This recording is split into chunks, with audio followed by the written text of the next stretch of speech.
الصلاۃ والسلام علیک یا رسول اللہ. سارے آقا پڑھیں گے الصلاۃ والسلام علیک یا حبیب اللہ. الصلاۃ والسلام علیک یا رحمت للعالمین وعلی آلک واصحابک یا خاتم النبیین. درود ابراہیمی میں ایک بار پڑھیں. اللہم صل علی محمد وعلی آل محمد کما صلیت علی ابراہیم وعلی آل ابراہیم انک حمید مجید.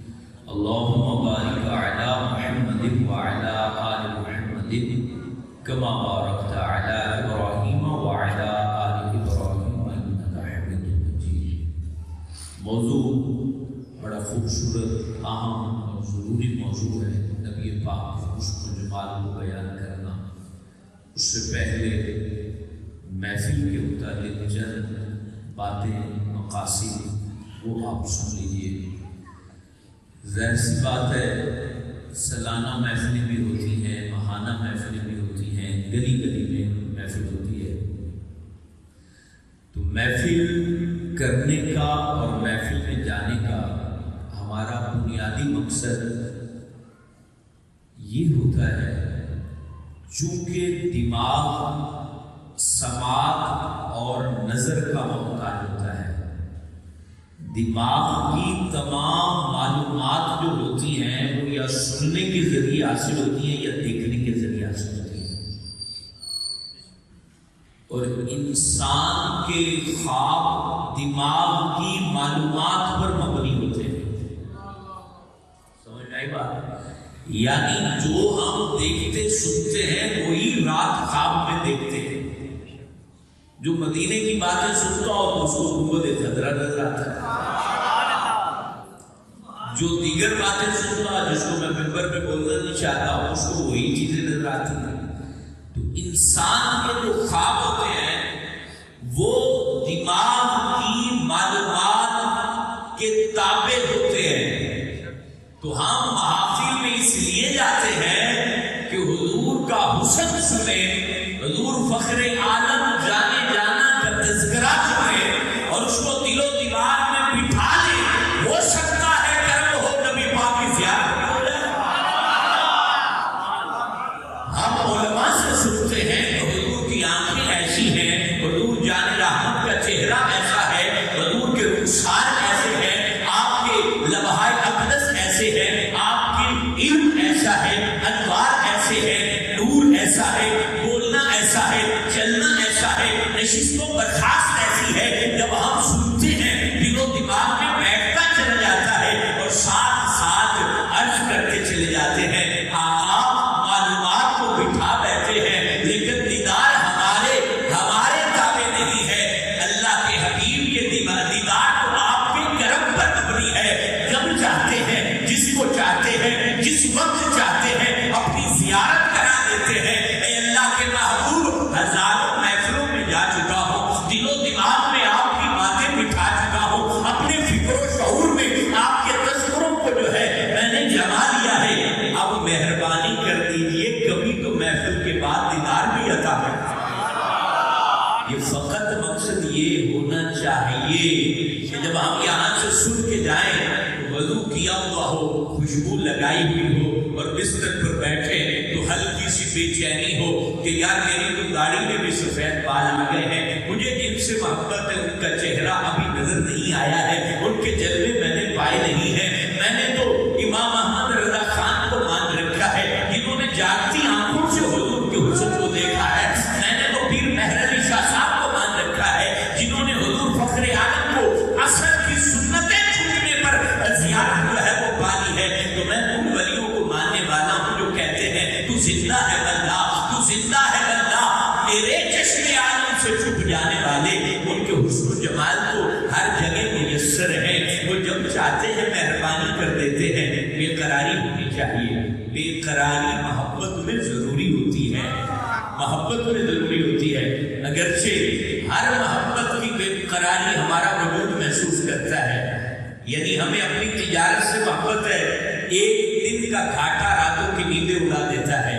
ہمیں اولاد سے محبت ہے، اگر وہ اسکول کے بعد گھر نہ آئے تو تڑپ اٹھتے ہیں.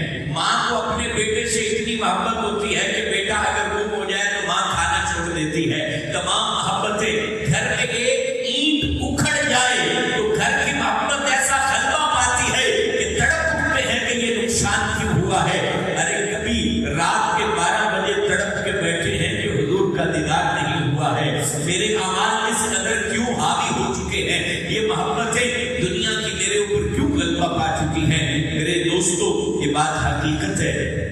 15 صدیوں کے بعد اس طرح انوار مدینہ مسجد میں بیٹھ جانا اور حضور کا ذکر سننا بہت بڑی سعادت مندی ہے، لیکن یہ ذکر رگوں میں اترتا ہے، رگ رگ میں بستا ہے، دل کی تختی پر یہ باتیں لکھی جاتی ہیں تو پھر کمال ملتا ہے۔ ہمارے یہاں محفلوں کے حوالے سے بہت بڑا کنسیپٹ ہوتا ہے کہ جہاں ہزاروں کا مجمع ہو ہم وہاں کہتے ہیں کہ یہ محفل بہت بڑی ہے۔ یاد رکھیں ہزاروں کے مجموعوں سے محفل بڑی نہیں ہوتی، ایک بندہ بیٹھا ہو غور سے سن رہا ہو، آنکھ اس کی نم ہو جائے اور پھر وہ جائے اور اس کو دیدار مصطفیٰ ہو جائے۔ 10 بندوں میں سے ایک بندے کی وہ محفل، خدا کی قسم 10 کروڑ کی محفل پر وہ بھاری ہو جاتی ہے، 10 کروڑ کی محفل پر وہ بھاری ہو جاتی ہے۔ ہمیں دراصل مجموعوں کو نہیں دیکھنا، ہمیں اپنے دل پر نظر ڈالنی ہے، اپنی جوانی پر غور کرنا ہے، شب و روز کو اپنی جو ہے وہ سکرین کے اوپر لانا ہے اور دیکھنا ہے کہ میں کہاں کھڑا ہوں، میں کیا کر رہا ہوں۔ یہ محافل کا دوسرا مقصد، پہلا میں نے کہا حضور کے حسن کو سننا ہے تو دیدار کی طلب بھی تو ہونی چاہیے نا، تڑپ بھی تو ہونی چاہیے، رونا بھی تو آنا چاہیے، بلکنا بھی تو چاہیے، جھولی پھیلانی بھی تو چاہیے، تڑپ کر کہنا بھی تو چاہیے کہ اللہ کے حبیب آپ نے بڑوں کو نوازا ہے، میں بھی تو منگتا ہوں آپ کی گلی کا، میں تو بھی آپ کے در کا گدا ہوں، میں آپ کی بارگاہ کا منگتا ہوں۔ اور ہم نے یہ سن رکھا ہے آپ نے کبھی منگتوں کو خالی نہیں پھیرا ہے، آپ نے کبھی بھی کسی کو خالی نہیں پھیرا، ایسے تو نہیں کہا واہ کیا جودو طرف ہے شہ بتا تیرا، نہیں سنتا ہی نہیں مانگنے والا تیرا، کہ آپ کے دربار سے کبھی کسی نے نہیں سنی۔ میرے دوستو دوسرا مقصد، دراصل ہم چونکہ انسان ہیں، باتیں غور سے سنیے گا، نعرے نہیں لگواؤں گا، تھوڑے ٹائم میں زیادہ باتیں آپ کے دامن کے گلدستے میں وہ پھولوں کی طرح سج جائیں، یہ میری کوشش ہوگی۔ مجھے یہ ٹینشن نہیں ہوگی کہ آپ بول نہیں رہے تو سن بھی نہیں رہے، آپ چونکہ آئے ہی سننے کے لیے ہیں، آپ کے بولنے سے مجھے نہیں فرق پڑے گا۔ دوسرا مقصد محفل کا وہ میرے دوستوں یہ ہوتا ہے کہ ہم چونکہ انسان ہیں اور انسان کے اندر نفس امارہ رکھا گیا ہے اور وہ نفس اسے جلدی گمراہ کر دیتا ہے۔ ہم ان موضوعات پر کلام اس لیے سنتے ہیں، حضور جان رحمت کے دیدار اور آپ کو حسن و جمال پر باتیں اس لیے سنتے ہیں کہ ہم اپنے نفس کو سمجھائیں۔ اے نفس یاد رکھ یہ دنیا بڑی خوبصورت ہے، اس کے گل و گلزار میں بڑی خوشبو آتی ہے، اس میں بڑی رنگینیاں ہیں، تیری جوانی کے بھی بڑے لطائف ہیں، تیری زندگی میں تجھے ادھر ادھر بڑا حسن نظر آتا ہے، بڑا نور نظر آتا ہے، بڑی انہیں تعلق اور رشتہ داریوں کو جوڑ کے رکھا ہوا ہے۔ کہ محفل سننے کا مقصد یہ ہوتا ہے کہ ان حسن کے اندر اتنا گم نہ ہو جا کہ تجھے حسن مصطفیٰ یاد نہ رہے، ان تعلقات میں اتنا مست نہ ہو جا کہ تجھے نبی پاک کا تعلق بھول جائے۔ یاد رکھنا یہ سارے حسن مانگ پڑ جائیں گے، سارے پھولوں کی خوشبو ختم کر دی جائے گی، کائنات عالم کا ہر رشتہ ٹوٹ جائے گا، اس زمین پر ہنسنے والا ہر انسان ایک دن ضرور روئے گا، ایک دن اس دنیا کے گل و گلزار اجڑ جائیں گے، یہاں کی بہاریں ویران کر دی جائیں گی، یہاں پر جو ہے کھانے کے لیے چیلیں بھی موجود نہیں ہوں گی، زمین پر ہر چیز ختم کر دی جائے گی۔ لیکن ہم اس وقت اپنے نفس کو سمجھاتے ہیں کہ زمین چٹیل میدان کر دی جائے گی، سورج کا نور چھین لیا جائے گا، چاند کے پاس گھیرنے کے لیے چاندنی نہیں ہوگی، ستارے چھڑ جائیں گے، زمین میں زلزلہ برپا کر دیا جائے گا، بادشاہوں کے تاج چھین لیے جائیں گے، ہر بندہ برہنہ پا زمین کے اوپر کھڑا کیا جائے گا۔ اس وقت اس زمین کے اوپر اگر کسی کا حسن باقی ہوگا، اے مسلمانوں، تو رسول اللہ کا حسن باقی ہوگا۔ اللہ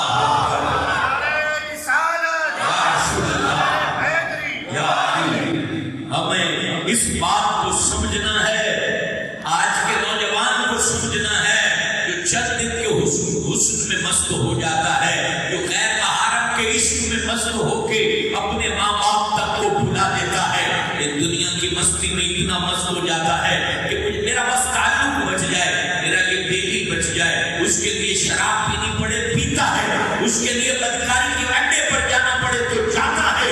اے نوجوان، تیری جو قبر سیدھی ہے یہ چند دن کی مہمان ہے، تیری قبر کے اندر جو طاقت ہے وہ چند دن کی مہمان ہے، یہ حسن بھی چند دن کا، یہ جوانی بھی چند دن کی، یہ طاقتیں بھی چند دن کی، یہ پہلوانیاں بھی چند دن کی، یہ تمام تر عہدے، منصب، مقام، یہ ذمہ داریاں یہ چند دن کی مہمان ہے۔ آپ کو پتہ ہے کبھی آپ نے غور کیا ہے شداد جو تھا قوم عاد کا ایک باشندہ ہے، شداد، اس کی عمر 900 سال تھی۔ کتنی عمر تھی؟ میں صرف سمجھانا چاہتا ہوں اس بات کو دل پہ نقش ہو جائے۔ 900 سال عمر تھی شداد کی، اور اس کو دین کی تبلیغ کرنے والے نبیوں نے پیغام بھیجا کہ زندگی ختم ہو جائے گی، اللہ کو مان لے۔ تو اس نے آگے سے کہا تھا کہ ملے گا کیا؟ انہوں نے کہا جنت ملے گی۔ کہا یہ کون سی بڑی بات ہے، جنت میں خود ہی بنا لیتا ہوں۔ آج طاقت آ جائے تو تکبر آتا ہے نا، پاور آ جائے تو تکبر آتا ہے۔ تو اس نے سارا تذکرہ سنا جنت کیسی کیسی ہے۔ تو پتہ ہے اس بندے نے عمان کے ایریے میں جنت تیار کی، اور وہ جنت یعنی وہ شہر جس کو ایرامہ ذات العماد کے ساتھ قرآن نے بیان کیا ہے، ستونوں والا شہر۔ اور ستون کس کے تھے؟ زبرجد کے تھے، یاقوت کے تھے۔ اور اس دور میں زبرجد اور یاقوت اکٹھے کرنا کتنا مشکل معاملہ ہوگا۔ اور وہ ایرامہ ذات العماد، وہ باغ، وہ شہر بنانے میں ٹائم کتنا لگا؟ 300 سال۔ کتنا ٹائم لگا؟ 300 سال۔ اب اس کے ساتھ اپنی ایج کو رکھے، بادشاہ کی عمر ہے 900 سال، جنتی باغ بنانے میں ٹائم لگا ہے 300 سال۔ 300 سال، اور اس کے بعد دیکھنے کے لیے چلا ہے تو ایک دن اور ایک رات کا سفر باقی تھا۔ تو اللہ نے اسرائیل کو کہا کہ اس کی روح قبض کر دو۔ ایک دم اللہ نے پوچھا بھی تھا کہ ملک الموت تجھے کس کی روح قبض کرنے پر افسوس ہوا؟ تو کہا کہ مالک تیرا آرڈر ہے اور اس کو پورا کرنا تو میرے ذمہ لازم ہے، لیکن شداد کو مارتے وقت جو ہے وہ مجھے افسوس ہوا۔ 3 صدیاں لگی جنت بناتے بناتے، مالک چلو دیکھنے ہی دیتا۔ تو پھر اللہ نے اسے وہ واقعہ یاد کرایا کہ یہ وہ لڑکا ہے جس کے ماں باپ سمندر کی لہروں کی نظر ہو گئے تھے، اور یہ تختے پر اس کو بٹھا کے کنارے لگایا تھا، اور اس کی زندگی کو بقا دی تھی، اس کی طاقت کو بقا دی تھی، اس کی قوت کو بقا دی تھی، اور پھر اتنی صدیاں زندگی بھی دی۔ اور پھر ماننے کے بجائے یہ کہنے لگا کہ میں خدا ہوں، میں ہی جنت کو بنانے والا ہوں۔ تو پھر ملک الموت نے کہا اللہ تیرے علم جیسا ہمارا علم نہیں ہے، تیری حکمت اعلیٰ ہے، تیری جو فیصلے ہیں وہ بالکل درست اور ٹھیک ہے۔ تو میرے دوستو معاملہ یہ ہے، 9 صدیاں زندہ رہنے والا بندہ، 3 صدیوں میں جنت بنانے والا، اگر وہ مر کے مٹی ہو گیا، اس کی ہڈیاں خاک کے اندر مل گئی، اس کا نام و نشان تک ان علاقوں میں باقی نہ رہا جہاں اس کا تخت سجدہ تھا، تو ذرا اندازہ لگا 70 سال جس کو ملی ہے زندگی، یا 60 سال جس کو ملی ہے زندگی، یا 80 سال جس کو ملی ہے زندگی، وہ کب تک زندہ رہے گا؟ کون سا مان لے کے بیٹھا ہے، کون سی عیاشی کی پلاننگ لے کے بیٹھا ہے، کون سی جو ہے وہ ڈگری لے کے بیٹھا ہے کہ تجھے موت نہیں آئے گی؟ ارے تیری میری زندگی محدود ہے، ہم مٹ جائیں گے، ہم ختم ہو جائیں گے، تو کیوں نہ ہم ختم اس حال میں ہو کہ ہمارے سینے کے اوپر حضور کی محبت کا چراغ روشن ہو، اور قبر کے اندر رکھا جائے تو جیسے حسن میں تڑپتے تھے پہلی فرصت میں جب فرشتے حضور کا چہرہ دکھائے تو نبی پاک کے قدموں میں گر کر کہے آقا آپ کے لیے زندہ رہا، آپ کے لیے مر کے قبر میں آیا۔ تو یہ میرے ساتھیوں محفل کا مقصد نفس امارہ کی شرارتوں سے نکلنا ہے۔ اور تیسری بات جو محفل کے مقاصد اور ان موضوعات پہ گفتگو کرنے کا مشن ہوتا ہے، اصل میں معاملہ یہ ہے، ہم بعض دفعہ سمجھ لیتے ہیں کہ شاید اپنے فلانے فرقے کو باتیں سنانی ہے، بعض دفعہ ہم سمجھ لیتے ہیں کہ یار ایک سالانہ ایک محفل ہے وہ کرنی ہے۔ نہیں، ہم نے کسی کو باتیں نہیں سنانی، ہم نے تو رسول اللہ کو باتیں سنانی ہے، ہم نے تو حضور کی بارگاہ میں یہ گزارشات کرنی ہے۔ ہم کون ہوتے ہیں کسی کو باتیں سنانے والے؟ ہمارا تو من میلا ہے، ابھی تو ہماری فکریں اس بلندی کو نہیں پہنچ سکی ہیں، ابھی تو ہم نے اپنی سوچوں کا محاسبہ نہیں کیا۔ کیا ہے. نہ ہم اپنے من کے اندر اتر کے جب باتیں کریں گے تو گھر گھر سے اللہ ولی اللہ پیدا فرما دے گا. کیونکہ ولایت تو حضور کی امت کے لیے اللہ رب العالمین نے جو ہے وہ اس طرح اپنے جود و عطا کے ساتھ بانٹی ہے کہ کوئی مانگنے والا ہو تو اس کو عطا کر دی جاتی ہے. تو میرے دوستو حضور فخر عالم کا ذکر ہم بطور مان کرتے ہیں, ہمیں ناز ہوتا ہے, ہمیں فخر ہوتا ہے. میں غریب ہوں تو کیا ہوا, میرا نبی تو بڑی طاقتوں والا ہے, میرا نبی بڑی شان و شوکت والا ہے, میرا نبی بڑے حسن و جمال والا ہے, میرے نبی کے اختیارات بہت اعلیٰ ہیں, میرے نبی کے کمالات بہت اعلیٰ ہیں, میرے نبی کے معجزات بہت بلند و بالا ہیں, میرے نبی کا تذکرہ کبھی ختم نہ ہوا نہ ہوگا. ہم اس لیے حضور فخر عالم کی باتیں کرتے ہیں. ہم اپنے نفس کو, اپنے دل کو, اپنی روح کو, اپنے ایمان کو, اپنے باطن کو, اپنے ظاہر کو جلا دیتے ہیں. ہم اپنی فکروں کو جو ہے وہ طمانت دیتے ہیں, ہم اپنے آپ کو وہ نور بخشتے ہیں. میرے دوستو جو کہیں نہیں ملتا وہ محفلوں میں ملتا ہے, لیکن سننے والا عقل ہو, فکر ہو, ذہن ہو, توجہ ہو, دل کا پیالہ سیدھا ہو تو شربت ڈالا جاتا ہے. معاملہ یہ ہے, الٹا پیالہ کر کے آپ ساقی کو کہیں گے اس میں کوئی شربت ڈال تو میرے بیلی اس میں کیا ڈلے گا, الٹے پیالوں میں کچھ نہیں ڈلتا.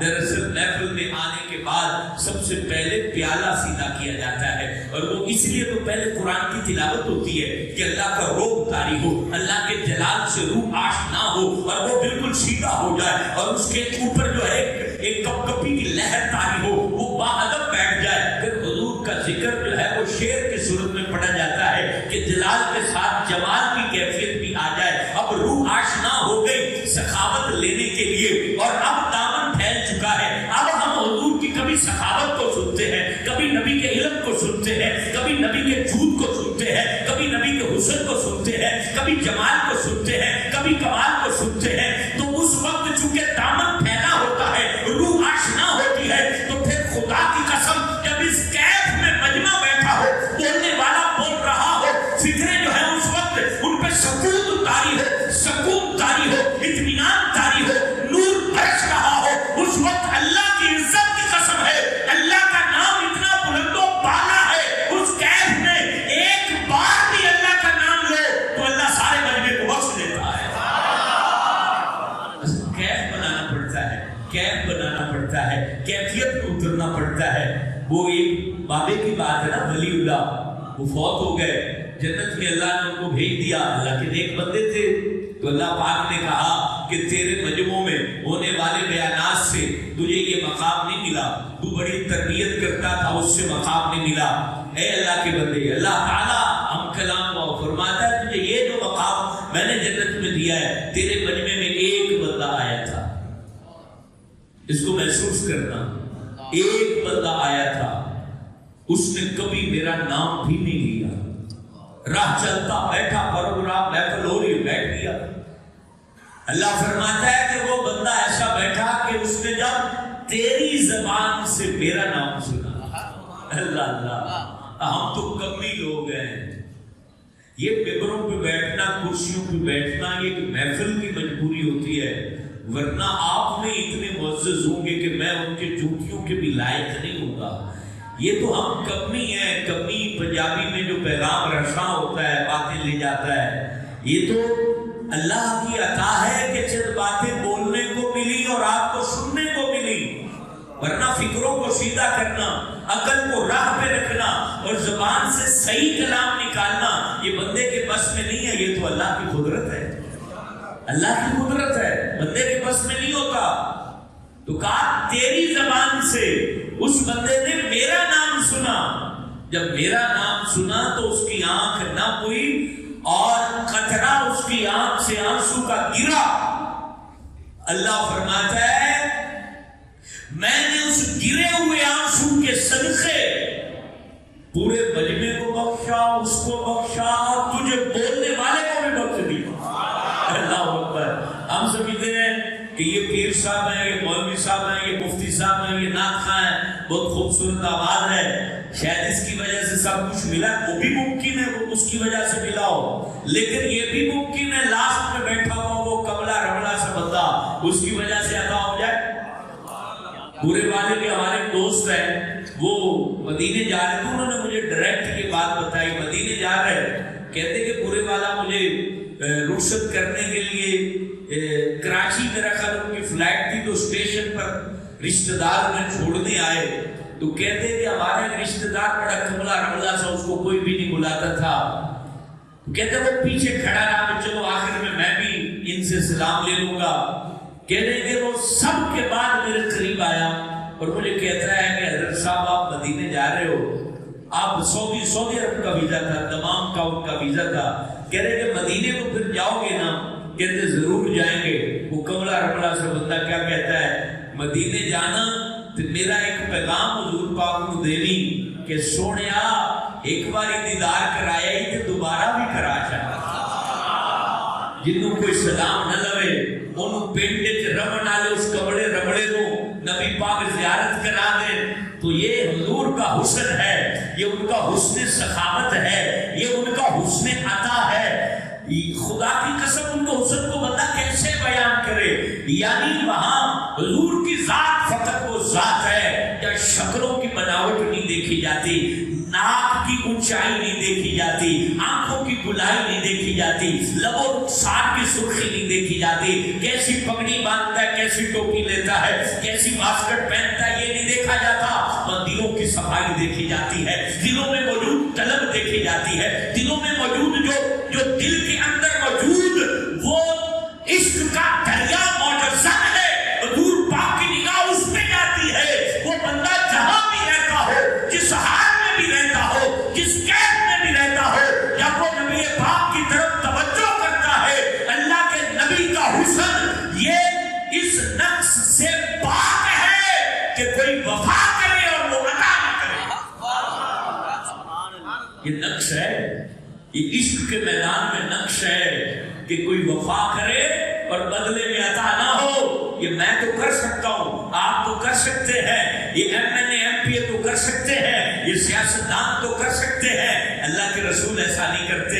وہاں وفا ہو نہ ہو، ارے ہم نے تو کبھی وفا کی نہیں پھر بھی عطا کر رہے ہیں، ہم نے کیا وفا کی ہے، پھر بھی عطا کر رہے ہیں، پھر بھی نواز رہے ہیں۔ تو اللہ رب العالمین نے، اللہ اکبر، ٹائم کافی ان باتوں میں گزر گیا، اللہ نے نا جب قبلے کو بدلا، میں نے جو آیت پڑھی پہلے اس پہ کچھ باتیں اور پھر آگے حضور جان رحمت کے حسن و جمال کو چند منٹ بیان کروں گا۔ کما ارسلنا، یہ آیت پارہ نمبر 2 میں ہے، اور دوسرے رکوع جہاں پر آپ مشہور آیت سنتے ہیں نا، فَاذْكُرُونِی أَذْكُرْكُمْ، اس سے پیچھے یہ آیت نازل ہوئی کما ارسلنا، اور یہ پارہ نمبر 2 کے اگلے پیج پر یہ آیت موجود ہے۔ اس میں صرف میں نے لفظ کما کے بارے میں بتانا ہے، لفظ کما اسی لڑتے رہنے ہیں، مولویاں نو لڑن دے شوق ہوتا ہے، نبی دیاں تعریفاں نعتاں قرآن اس کی میں لکھی ہیں، تو دیکھو قرآن نبی کی نعت کو کیسے بیان کرتا ہے، نعت توصیف کو کہتے ہیں، صرف لفظ کما، کاف زبر کاف میم الف ما، اس میں حضور کو اللہ نے کیسے بیان کیا ہے۔ جب قبلہ بدلا، کیونکہ 17 ماہ تقریباً بیت المقدس کی طرف منہ کر کے نمازیں پڑھی گئی، اور اس کے بعد وہ آپ نے مشہور واقعہ، وہ شان نزول آپ نے علماء سے سنا ہے، اس کو میں دہرانا نہیں چاہتا۔ نبی پاک کے آرزو پر، تمنا پر اللہ نے قبلہ بدل دیا۔ جب قبلہ بدل دیا نا تو پھر مسلمان بڑے خوش ہوئے، کیونکہ یہودی تانے دیتے تھے اور تانوں سے جان چھوٹی، تو جب تانوں سے جان چھوٹتی ہے تو بندہ خوش ہوتا ہے کہ یا رسول اللہ بڑی مہربانی آپ نے کی ہے، جڑی گلی سے جاتے ہیں یہودی آختے بھی دین نواں لے آتا ہے، قبلہ بھی نواں لایا، حالانکہ بیت المقدس بھی حضور کا اور کعبہ بھی حضور کا۔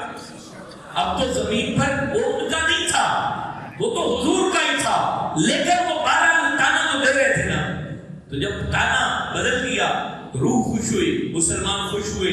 جیسے ہی خوش ہوئے، اب آپ حضور پاک کی ذات کے کمالات دیکھیں، جیسے ہی مسلمان خوش ہوئے اللہ نے یہ آیت نازل کی کما ارسلنا، جیسا کہ ہم نے بھیجا، ماضی کے صیغے کے ساتھ، جیسا کہ ہم نے بھیجا۔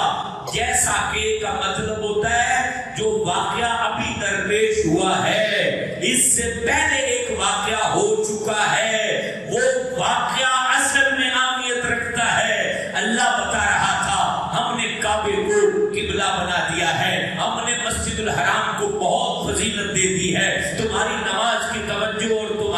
سجدوں کا مرکز اب کعبہ بن چکا ہے، قبلہ بن چکا ہے، تو اب یہ دل میں بات رکھ لینا کہ یہ نہ تمہارے دماغ میں آ جائے کہ یہ کعبے کا قبلہ ہو جانا، مکے کا نماز کی جہت بن جانا، یہ بہت بڑی نعمت، بلکہ سب سے بڑی نعمت ہے۔ اے مسلمانوں سن لے، یہ کعبہ قبلہ بننے سے پہلے ہم بڑی نعمت یہ عطا کر چکے ہیں کہ محمد عربی کو تم نے بھیج دیا ہے۔ کعبے سے زیادہ حسن والا میرا محمد عربی ہے، کعبے سے زیادہ فضیلت والا میرا محمد عربی ہے۔ کمال کے ساتھ بیان کیا اور ارسلنا کے ساتھ بیان کیا۔ ارسلنا جو ہے اس کا مطلب ہوتا ہے کہ بندہ خود نہیں آیا، کسی نے بھیجا ہے۔ یہ بھی بتا دیا کہ یہ بھیجے گئے ہیں، تو مجھے آپ نے کہا ان کا حسن و جمال بیان کریں، تو جس کو اللہ نے بھیجا ہو تو مجھے بتائیے کتنا حسن دے کے بھیجا ہوگا۔ جن کو اللہ تعالیٰ نے اپنی محبت کے لیے منتخب کیا ہو، کہتے ہیں نا فَهُوَ الَّذِي تَمَّ مَعْنَاهُ وَصُورَتُهُ ثُمَّ اصْطَفَاهُ لِنَفْسِهِ بَارِئُ النِّسَمِ۔ یہ اللہ رب العالمین نے جب نبی پاک کو اپنے لیے منتخب فرمایا، حضرت عبداللہ ابن مسعود کہتے ہیں ان اللہ تعالی نظر الى قلوب العباد فوجد قلب محمد خیر قلوب العباد ثم اصطفاه لنفسه، کہ جب رب العالمین نے ہمارے پیارے نبی اور تمام مخلوق کے دلوں کو، روحوں کو پیدا کیا، روحیں بن چکی تھی عالم ارواح میں 1,24,000 کم و بیش نبیوں کی بھی روحیں تھی، اور ہر حسین کی روح تھی، خوبصورت انسان کی روح تھی۔ ان اللہ تعالی نظر الی قلوب العباد، تو بندوں کی روحوں پر رب نے نظر فرمائی، ہر روح کو خود ہی بنایا اور خود ہی رب نے نظر بھی فرمائی۔ جب رب نے نظر فرمائی فوجد قلب محمد خیر قلوب العباد، تو پھر محمد عربی کی روح کو تمام روحوں سے افضل پایا۔ مجھے بتائیے ثم اصطفاہ لنفسہ، تو پھر اللہ نے، استفاء کا مطلب ہوتا ہے چن لینا، پھر اللہ نے چن لیا رسول اللہ کو اپنی ذات کے لیے۔ مجھے بتائیے آپ جب کسی کو اپنے قریب آنے کے لیے چنتے ہیں تو آپ چاہتے ہیں نا کہ ہر لحاظ سے عیب سے مبرہ ہو، ہر لحاظ سے حسین بھی ہو، عقل مند بھی ہو، فتیم بھی ہو، خوبصورت بھی ہو۔ تو جب ہمارے نبی کا انتخاب اللہ نے عالم ارواح سے پہلے ہی کر لیا کہ اس کو میں نے اپنا حبیب بنانا ہے، محمد بنانا ہے، احمد بنانا ہے، کمالات عطا کرنے ہیں، اپنی معرفت خاص عطا کرنی ہے، اپنی جو ذات کی معرفت اور پہچان ہے اس کا نور ان کے سینے میں رکھنا ہے، تو ان کو سینہ بھی وہ عطا کیا جو علم نشرح کا جو ہے وہ امین تھا، ان کو فکر و ذہانت بھی وہ عطا کی جو حسن ہی حسن کی مجسمہ تھی، اور ان کو وہ ذات عطا کی کہ فَهُوَ الَّذِي تَمَّ مَعْنَاهُ،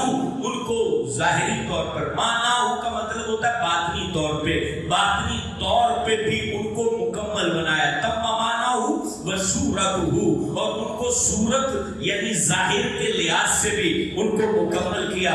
اچھا حضور کے دو حسن ہیں، ایک باطنی حسن ہے، ایک ظاہری حسن ہے۔ باطنی حسن تو کسی نے دیکھا ہی نہیں تو بیان کیا کرے گا۔ ظاہری حسن کے بارے میں علامہ عبدالحق محدث دہلوی رحمۃ اللہ علیہ سے کسی نے سوال کیا تھا، فتح الغیب کے اندر آپ لکھتے ہیں، کسی نے پوچھا تھا کہ حضور کے حسن پر لکھے، تو آپ نے وہاں پتہ کیا کلمات لکھے تھے؟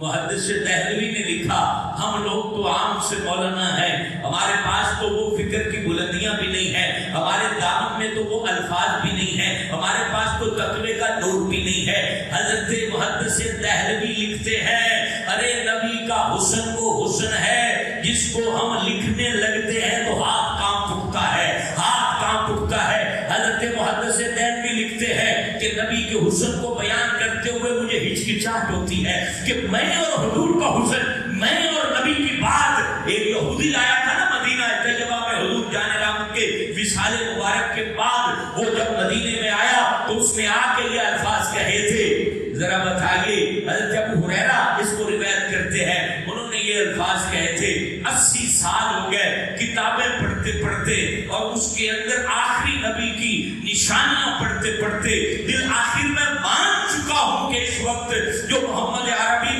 مدینہ طیبہ میں تشریف لائے ہیں وہی آخری نبی ہے۔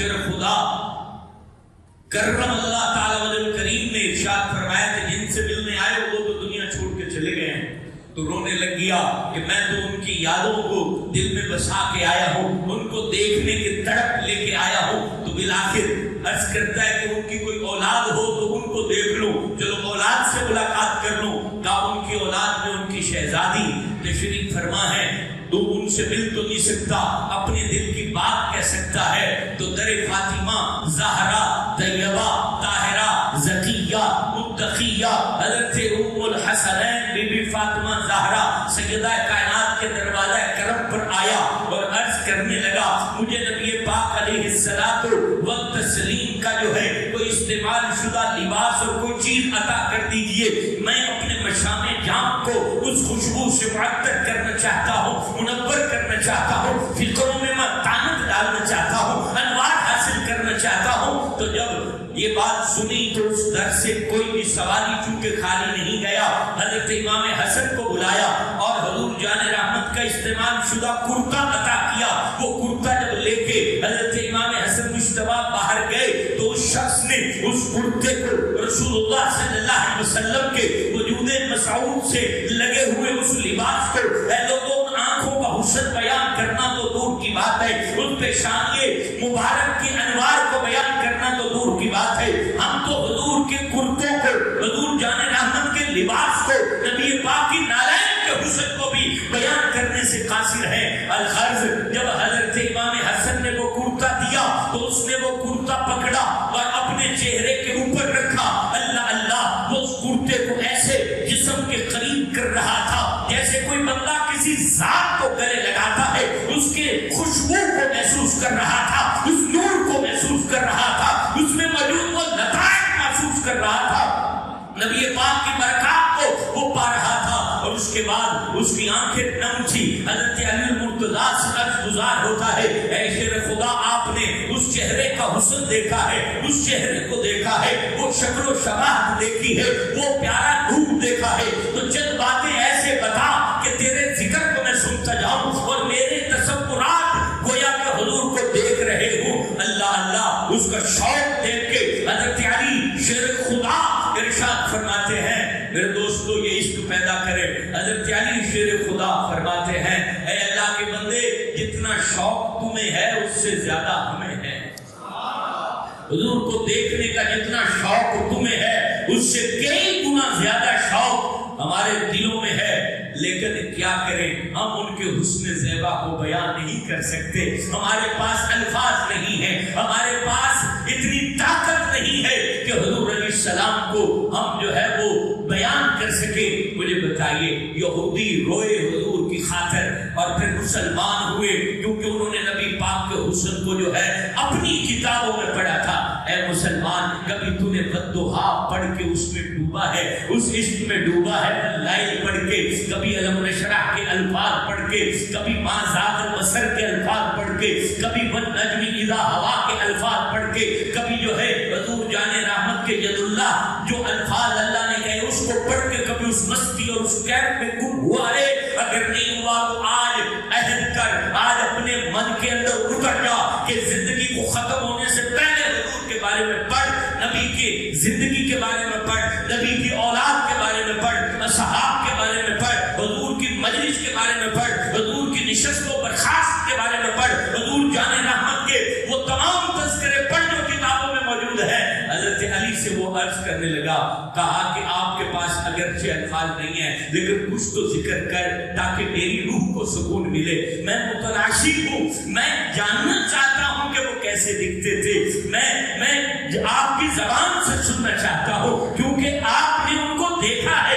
اللہ اللہ، مدینے میں یہ محفل لگی ہے، آپ تو یہاں اقبال ٹاؤن میں بیٹھے ہیں، انوار مدینہ میں آپ بات سن رہے ہیں، تو یہ مدینے کی بات ہے، حضرت علی بیان کرنے والے ہیں، حسن و جمال مصطفیٰ کو حضرت علی بیان کرتے ہیں، اور وہ بیان کرتے ہوئے حضور کے پورے وجود کو بیان کرتے ہوئے کہتے ہیں اے اللہ کے بندے، ہم نے جب نبی پاک کو دیکھا تو ان کی جو زلفیں تھیں وہ بالکل سیاہ زلفیں تھیں، اس کے اندر سفیدی نہیں تھی، اور اس کی زلفیں ہلکی ہلکی خم کھاتی تھی، اور نبی پاک کا جو مبارک بیچ میں مانگ نکالتے تھے نا، بیچ میں آدھی زلف ادھر آدھی ادھر، تو مانگ نکالتے تو نیچے کی جلد نظر آتی تھی، تو وہ نیچے کی جلد ایسے دکھائی دیتی تھی جیسے 14ویں رات میں، یعنی لیلۃ القدر کے اندر فجر کا نور جب کناروں کے اوپر پھوٹتا ہے، کیونکہ لیلۃ القدر صاف مطلع ہوتا ہے نا، مطلع پر جو نور پھوٹتا ہے، وہی بات میرے تیرے امام احمد رضا خان نے کہی، لیلۃ القدر میں مطلع الفجر حق، اس مانگ کی استقامت پہ لاکھوں سلام۔